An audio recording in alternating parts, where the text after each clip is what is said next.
Welcome to Walking with Jesus Bible Study. We're going to be in the book of Matthew, chapter 6, verse 24.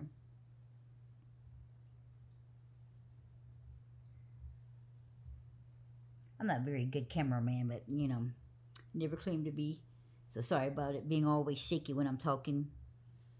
Anyway, Matthew 6:24, and this obviously is Jesus talking, red letters. No man can serve two masters, for either he will hate the one and love the other, or else he will hold the one and despise the other. You cannot serve God and mammon. And I'm going to repeat that. I'm going to show the second part over here. No man can serve two masters, for either he will hate the one and love the other, or else he will hold the one and despise the other. Ye cannot serve God and mammon.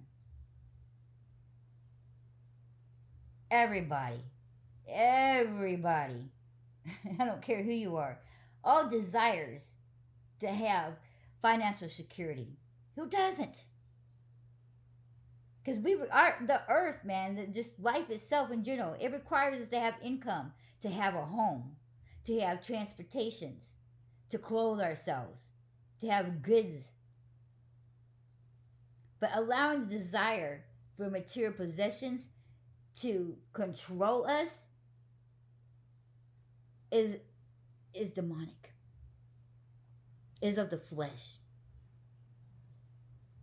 Because it can control us and it can take over us. It can consume us.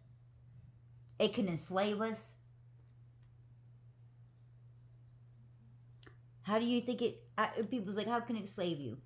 Clearly, because you get caught up in, and it's so very obvious that right now the way to look at it is the best way to describe it is the upgrades. We have this one version, and now we got to upgrade it and get the next version. Instead of just being satisfied with the fact that we have something, we want more and more and more. And that's why it says the root of all evil is what? Money. Because it sets I want to say a feeling or whatever it's called of greed into you. It starts making you a little bit more greedy. Because once you already have it, you got it. You ever notice that the people who are born with almost any and everything don't appreciate the things that they have and don't realize what you have? But the people who don't have hardly nothing, when they get something in specific, they really appreciate it. Or those who had to work for it, take better care of something that costs a little bit more amount of money, or even it don't cost that much money, just the fact that they have it, they take care of it, they appreciate it. But those who just were given everything tend to take things for granted, don't appreciate it, don't treat things very well. Oh, because it can just be replaced, or it's no big deal, I got like 11 of them. Money is greed. And we have been trained, programmed to have the best of the best. Because we don't want to get picked on by these people. We don't want to hear people say, oh, well, look at you. If you don't drive this certain amount of car or have this kind of job, then you must be poor. Great example is women. Yeah, I said it, women. Greedy. Greedy, greedy, greedy. Most things out of their mouth when it comes to trying to find a man is, what kind of job do you have? What kind of car do you have? Most people won't even talk to the dudes if they don't have a certain car hire or a certain job. Some people, you guys can sit there and make excuses for them all you want to about, well, they're just making sure that they have a secure life and men are supposed to provide. No. Those are excuses. I know people who have not so much okay jobs who take very well care of their spouse and provide greatly for their children. Just because they don't have all the things like millionaires have, or even middle class people have, of having like 3 or 4 different game systems in each room, having 8 or 7 TVs. Doesn't mean that the family's not cared for and not provided for. You can't buy love. And most families who have all these things don't really have a lot of love in their house. They have a lot of materials, but not a lot of love. The family could care less for them unless they specifically do something for them. A lot of friends do the same thing. That's why you can't find a lot of friends that even help you out do a lot of things. Because the moment you ask for help, they say, well, what are you going to do for me? Instead of, oh, yeah, sure, buddy, what you need? How can I help you? How may I assist you today? See, the world's gone crazy with greed.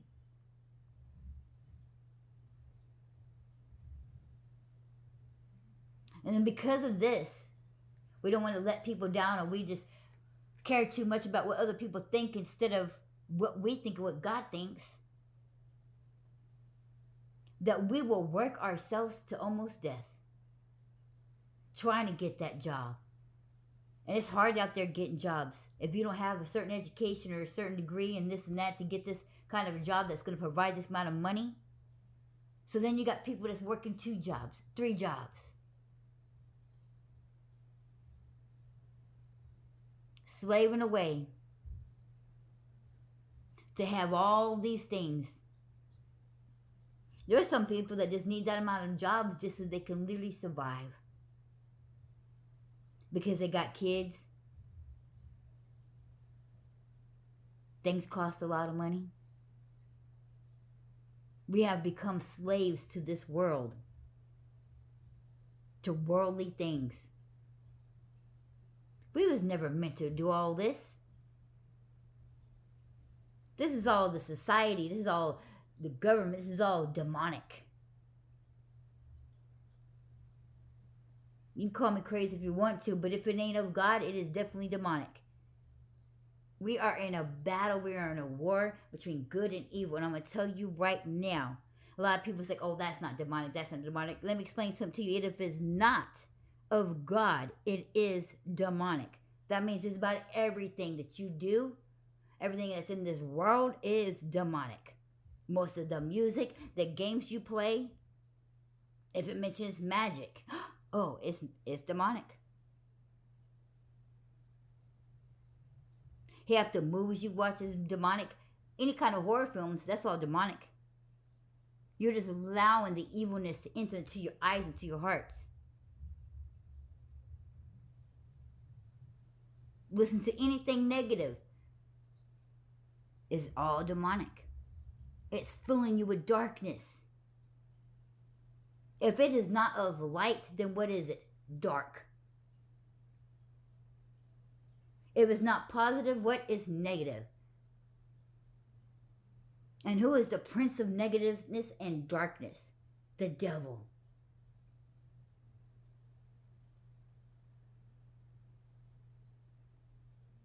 So you can live with that build over your face and over your eyes. Or maybe you don't want to accept the truth because it means you have to change a lot of things. A lot of people can't understand why they can't move past or forward in their relationship with God because they're feeding their soul demonic stuff.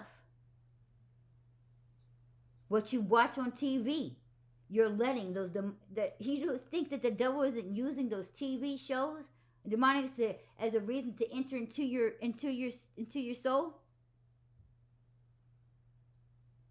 You got to watch what you listen to. You got to watch what you watch. You got to watch what you play. Even these silly little games on your phone.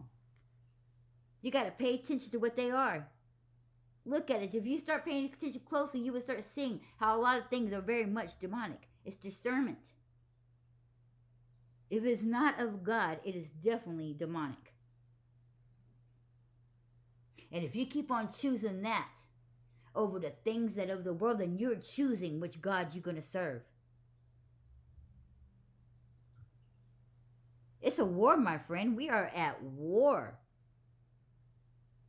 And the battle is 2 sides. It's God's side and the devil's side. It's light, it's dark. It's good, it's evil. There is no in between. There's no such thing as the gray areas right there. You're either on the right side or you're on the wrong side.